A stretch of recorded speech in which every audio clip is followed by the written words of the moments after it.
screen. Hi, I'm your host, LA Marks. Charmed. Thank you, SocietyX, for having us here every Wednesday, 2 p.m. We're being live streamed. Oh my gosh, it's true. Let me turn on my captions. I love them so much. Okay, cool.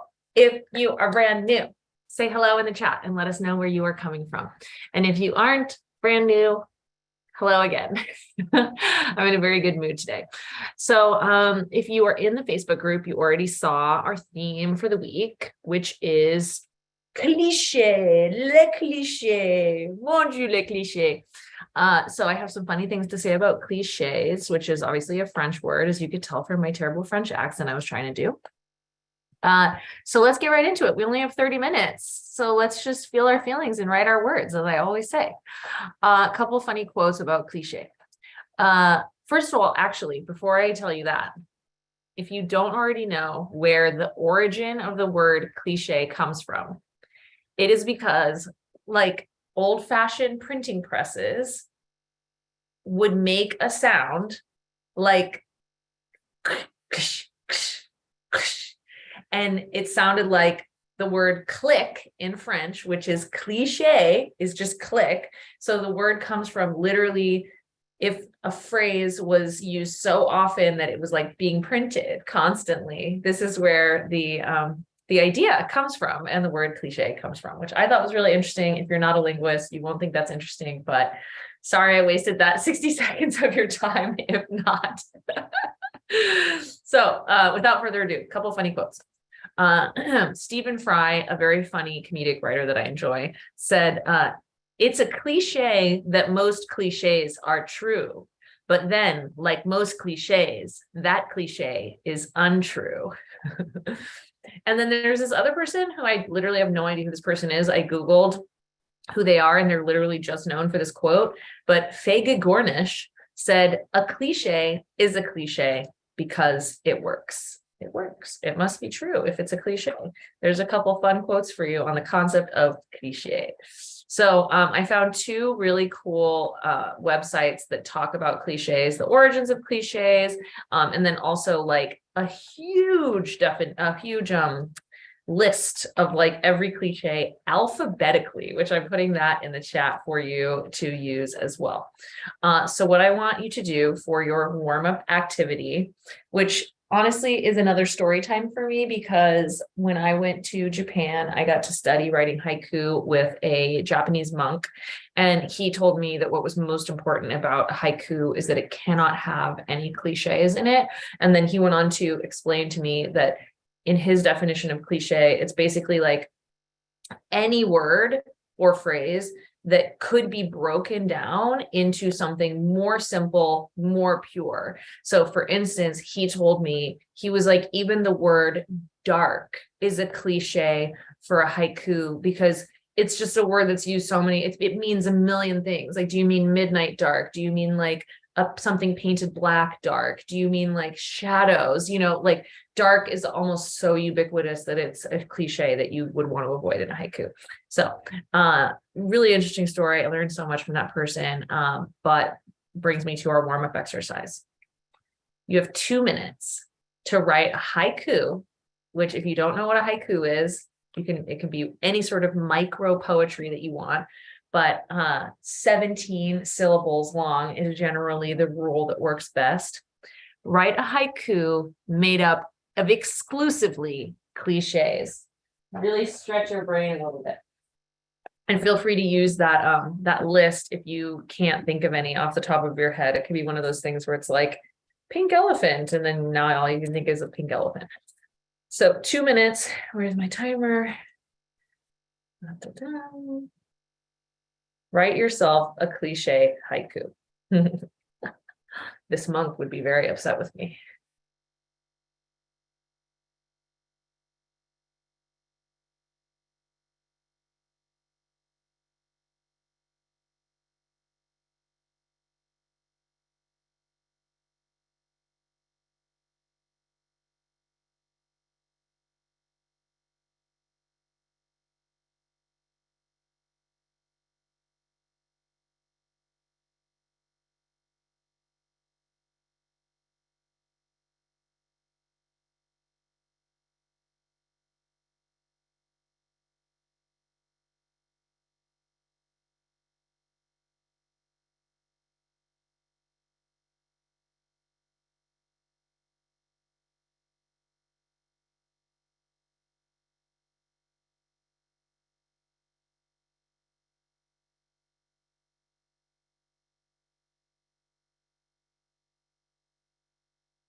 Okay, time is up. Okay, I'm gonna have so much fun with this.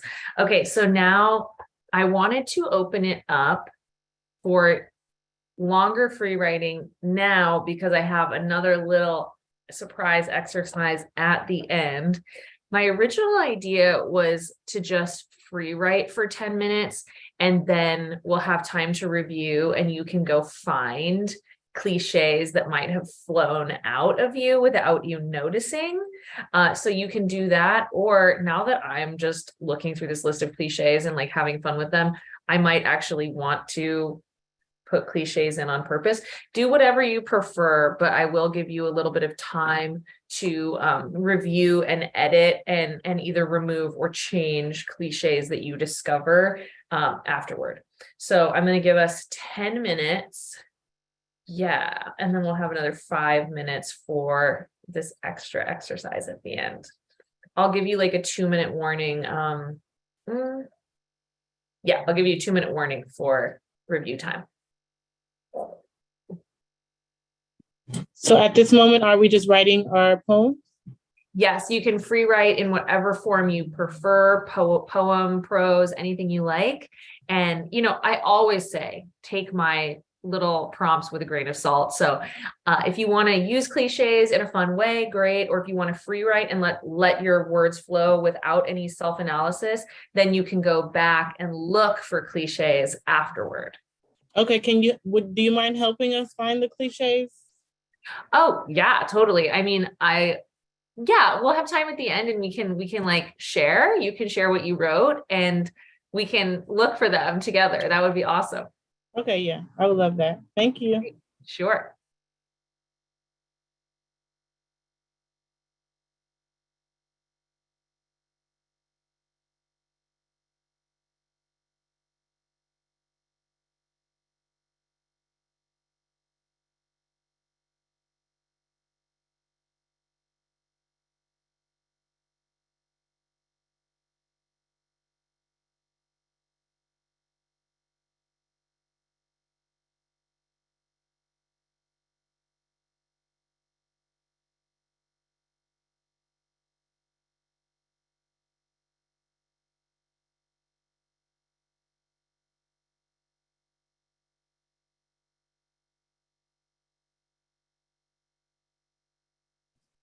Are we writing them in the chat?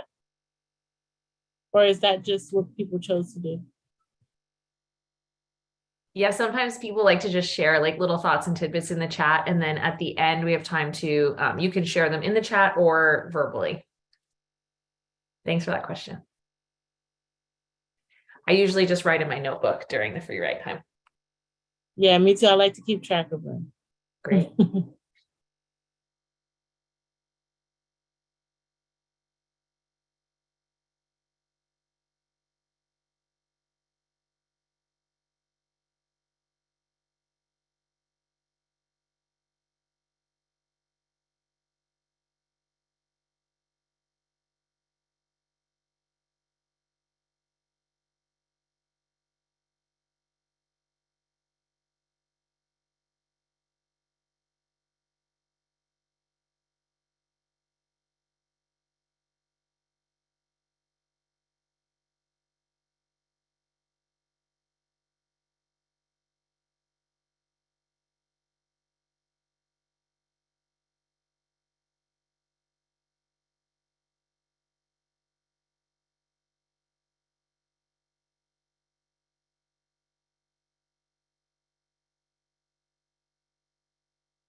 Time's up. That startled me. Okay, so what I'm going to do now is give 5 minutes and you can reread what you wrote, see if you find any cliches based on that idea of just a phrase that is repeated a lot. Like they can be super, super simple, so much so that you don't even realize it's a cliche, but read through, see if you find any that you can pull out and then maybe even like de-cliche them or just circle them, whatever. And then your bonus assignment challenge is, and I'm so excited about this, see if you want to spend a minute or two, however much time you have after you finish reviewing what you wrote. Can you invent a new cliche, something based on your life or your experience? And then we'll have 5 minutes, of course, to share at the end. Go ahead.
All right, time's up. I think you guys have been having fun with this prompt. A lot of you are sending me cool stuff and sharing great stuff in the chat. So we have 5 minutes to share. Marche, you already volunteered to want to share. Do you want to go first? I would love that. Okay, great. So correct me if I'm wrong. You want to read yours out loud, and then our whole group, if we hear what we think might be a cliche, we'll jot it down while you read, and then we can tell you them after you finish reading. Yeah, that's fine. Okay, great. Everyone listen carefully. Okay. Go ahead. So it's called The Little Things. The little things on how sometimes they, sorry, I'm starting over. Go ahead. Okay, the little things. The little things, oh, how sometimes they can be a bother, and other days they can be a blessing. But the little things was my biggest lesson, because I was in a room full of people who wanted to see my value lessen. I can't lie, that is the devil. I used to be really stressing. God woke me up. He once told me this pain would build me up. I will not break down again. I will rise. I will win. Sincerely, all independent women. Love it, love it, love it. Okay, I got a couple. And again, a cliche isn't necessarily a bad thing. It's just a thing that is very recognizable in our English language. So did anyone else hear any? I'll go last. So anyone else, you can share it in the chat or just chime in if you heard a cliche in Marche's writing, which was excellent, by the way.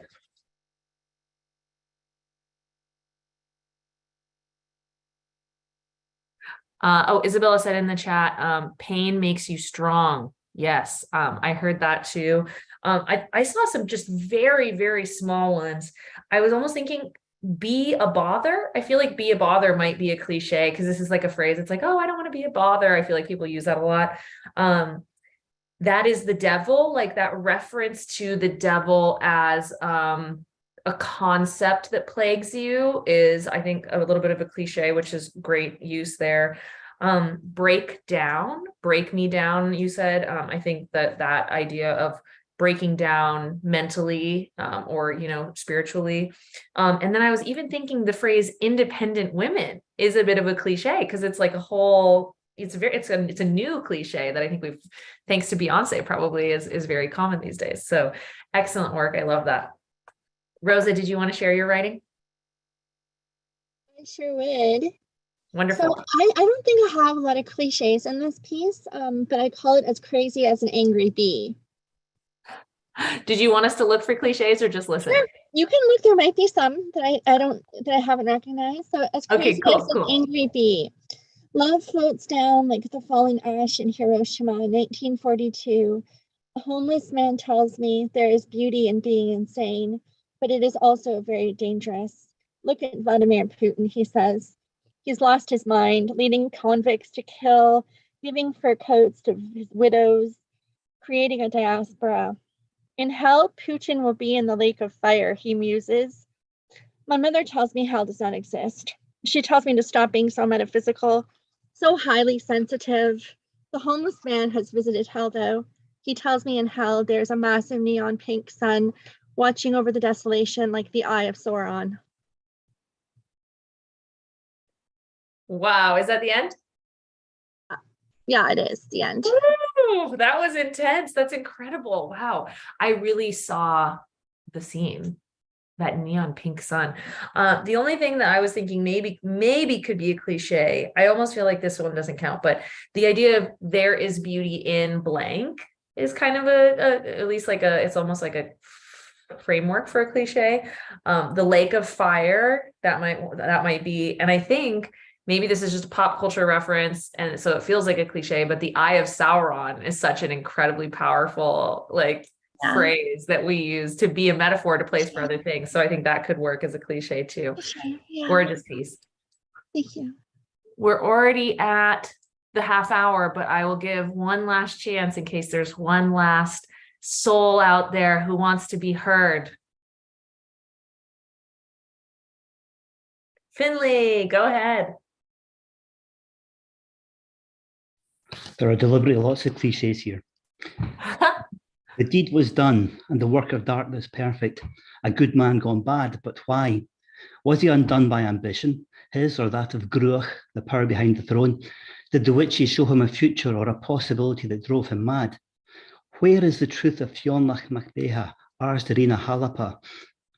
When he died, he was taken from Dunsinane to Iona, buried in the field of the kings. There lies a truth. Oh my gosh, that was great. I got a little distracted because there were too many words that I didn't understand, but that was beautiful anyway. I could feel the atmosphere. I'd love if you want to share that in the Facebook group so I can reread it again. And I just want to say, I hope it's okay. I won't say the name in case they didn't want me to share, but someone shared directly with me in the chat this kind of meta little poem. I don't want to write about cliches. They are other people's words, other people's words. My haiku is my new cliche. I like that idea of refusing to be trapped by the words of others. So thanks for sharing, the person who shared that with me. Great class today. Great moments. See you again next week.